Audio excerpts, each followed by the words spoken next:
philosophy for me is, in the game, every time you pull the trigger, make it feel like the weapons that are in real life. It's important that everyone on our team, whether you make the weapons, do animations for the weapons, do VFX or design them, understands what it's like to feel the guns. So going out to the firing range is important for everyone to try and understand what we're replicating in game. Yeah, from like the moment you fire a weapon, you're like, Brandon, we gotta change this, right? Yeah. I'm like, yeah, I see what you mean. Translating the look from someone else shooting or you shooting into the feeling of like a game, that's really hard.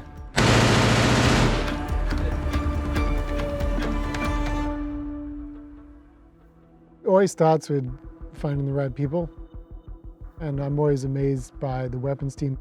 That team is really passionate about it. And so it's just about imagination on their side. And then it's just for Mark and I to kind of foster that and fan the flames and see what they come up with. When you say like, how does it define a game? You really think back to old titles and you remember the guns in it. Like that's the first thing I think about. Like even as far back as the original Call of Duty, like you fire and you get that ting, ting, ting, ting. Like that's what stands out to me in the older games. I remember sitting there thinking like, these are the best firearms I have ever seen in a game ever. Like I love these weapons, I love how they look, I love how they feel.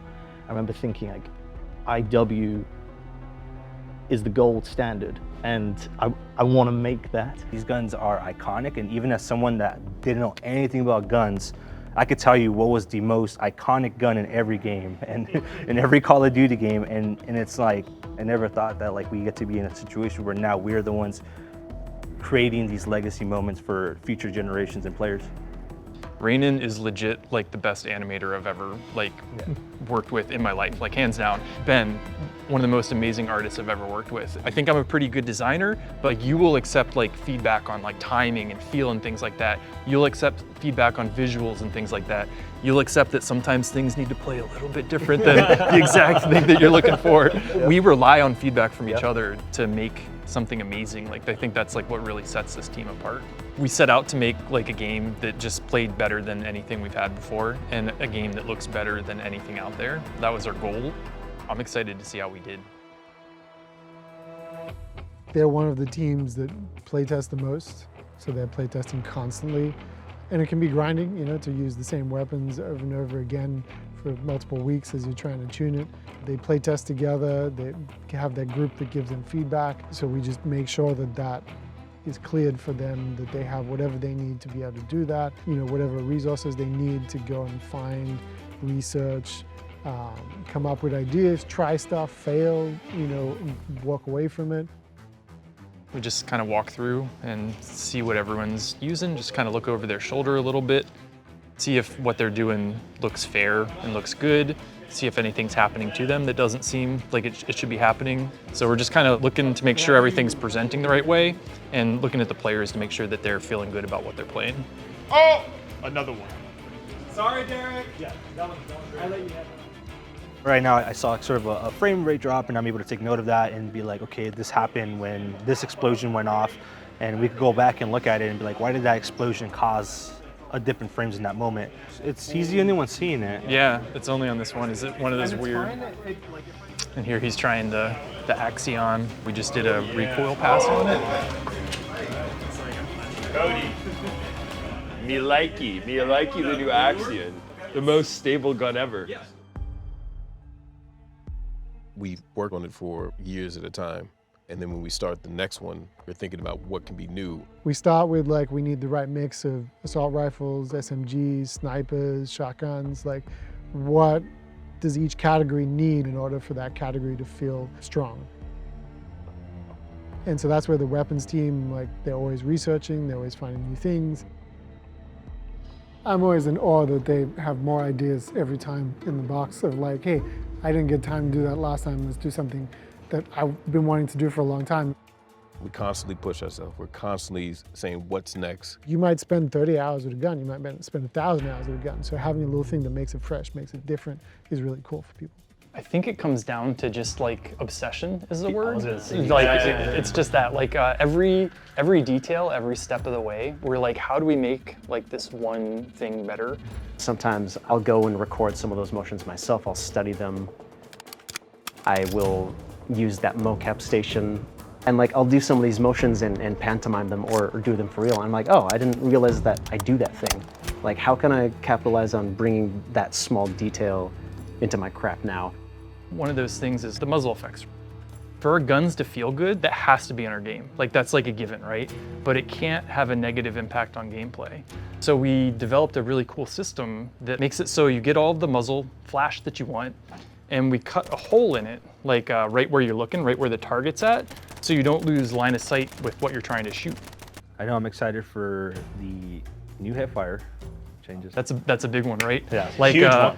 So first, how would you describe bloom in a game? Like, what is bloom? Ah, man, I think it's just uncontrolled randomness. Like, this is a huge change. Yeah. This is actually probably one of the biggest changes I've experienced in our engine in any project we've worked on. Like, you attack and the game literally rolls the dice and it says, you hit here. Yeah. That's like one part that's pretty weak about it. The other one for me is that it doesn't look right at all. Like, when Rainin makes an animation for us, the last thing he would do is have the gun recoil like this and have bullets just randomly go off in different directions. It really feels like, how do we not do this sooner, right? You have more control of your weapon than ever before. You're not gonna get randomness, you're not gonna lose gunfights because of an unknown element that you have no control over. Like, you're gonna live and die by your decisions and your skill level. There's depth of field. Depth of field in real life is actually important to shooting. It helps you when you're shooting a gun. And we look at that, and then we look at what's happening in game, and we're like, well, people are turning this off because what we do in game, our simulation, is destructive to the target. When it blurs outward, it's actually degrading the quality of what you're trying to shoot at. So we're like, can we replicate what it does in real life? But it feels awesome. We talk a lot about making the game more immersive. Like, the goal for Modern Warfare 4 is to really like put the player like in the boots of their operator, make it feel like they're really behind their gun. The framing of the weapon, the movement of the player. We don't just look at the gun moving around on the screen, but we think past the camera and we're like, how does the player's body move when they're doing that thing? Situational awareness. You walk up to a wall now and you're trying to peek around cover. The weapon will actually pull back into the chest, and that feeling, that immersion that I get. So that's one that you look at it and you're like, oh yeah, the gun's like moving around and making room for my body. It's insane, the complexity to it, but the results speak for themselves because it looks so natural that you're like, that's got to be animated, right? But it's not. It's all numbers moving in real time, and it just feels so good. So I think really looking at every detail with a fine-tooth comb is what makes our weapons stand out. Some of the classic guns, they're like, okay, here's how we're going to innovate or change its character from last game or tweak it or do all the rest. And then this idea of Apex attachments came along to help guide them towards, okay, you have this gun, you're making it as awesome as it can be, and then what's the twist? What's that little spice you're going to add to it at the end? I would say every attachment had a healthy amount of debate behind it because we're like, is this good enough? Can we make it better? There's some that maybe stand out a little bit more than others. The core nature of this gun is it's a single action gun, so it's a slow rate of fire revolver. This was a way to flip that and make it a super fast firing thing with a cool animation. You can run in, pop, pop, pop, get the quick fires off, and then when someone's coming around the corner, you can ADS and you can get the very accurate long range shots on it. This is one that's definitely like bringing new behavior to the game. You have a underbarrel rocket launcher that's laser guided. You fire the rocket and you basically tell the rocket exactly where to go. So you can fire it up in the air and you're like, land here. The Spitfire's in Apex for the PPSH. It went through a lot of iteration. The original idea was like an incendiary underbarrel type thing. And so we got it in and we're using it, and it just was an instant not hit. This is one of those ones we were saying, this is not Apex worthy, right? So then it was you, right, Frank, that had the new idea for it. Yeah, I was like, okay, we put a grenade launcher on a SMG. I guess that's cool, but I'm like, what if it shoots fire instead? For me, it was kind of interesting to explore stuff like area of denial and like, hey, I have this extra tool, and then gave my feedback and then wait for these guys to do another iteration of it. It just kept getting that back and forth until you finally get to that like sweet spot of like, okay, let's just go for it. We talk a lot about the core weapons group, but there's a whole army of people supporting them. This weapons team works hand in hand with our game code team to make that work. The rendering team's always helping with like scopes and constructive depth of field. So really it's about the whole studio knowing that these are our main characters and that we have to support this team making the most awesome shit and add to ourselves every time. The star of the show is the gun. So all of the entire studio is supporting that star.